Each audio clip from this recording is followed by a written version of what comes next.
Kirina Hogarty. I go to Wayne Country Day School, and here is Olivia Goes to Venice by Ian Faulkner.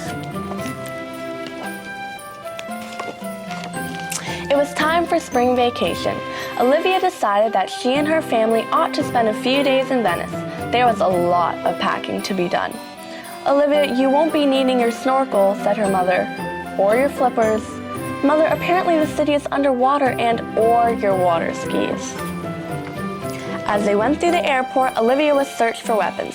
She was very pleased. On the plane, Olivia asked her mother about the food in Venice. "Don't worry, sweetheart, you can get pizza and ice cream everywhere." Everywhere? Olivia was relieved. They arrived very late at their hotel. Olivia was so sleepy she didn't even notice the view from her window. Early the next morning, they set forth. They crossed a pretty little bridge, and then another, and then another. "Wait," cried Olivia. "We've been crossing the same canal. I think we're lost, and my blood sugar is getting low." "We'll get some ice cream," promised her mother. "It's called gelato," replied Olivia. They all decided to get gelato. Crossing a big bridge, Olivia saw the Grand Canal for the first time, lined with its glittering many-colored palazzos. Olivia said to her mother with an edge of hysteria in her voice, oh please, Mother, can we live in a palazzo on the Grand Canal?" It was a life-changing experience for Olivia. She needed another gelato, or maybe 2 or 3. When she was refreshed, they wandered on.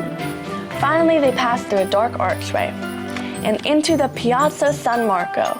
Olivia was overcome by its beauty. "Mother, I think I could use another," her mother sighed. "I think we all could."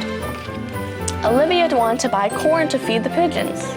She held out the corn, but couldn't find many pigeons. But they soon found her. After that exhausting encounter, Olivia required another gelato. The next day, Olivia begged her parents, "Oh, Mommy, Daddy, please can we take a gondola ride?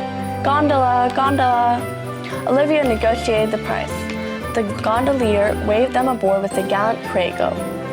Olivia found it very restful. The gondolier did not.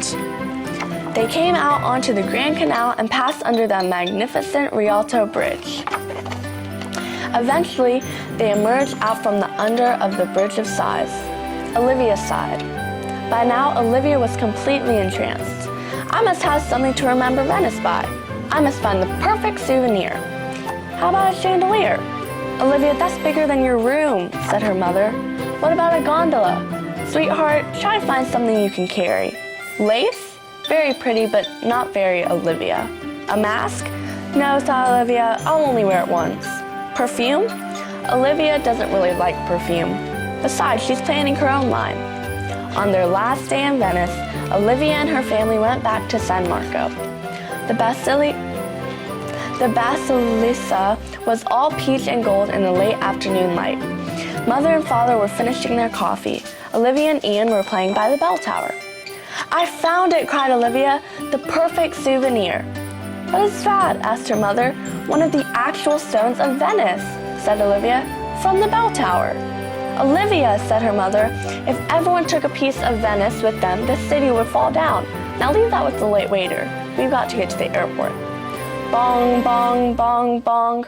"Mommy, are those bells ringing for us?" "Yes, dear, they're reminding us that we're late." Bong, bong.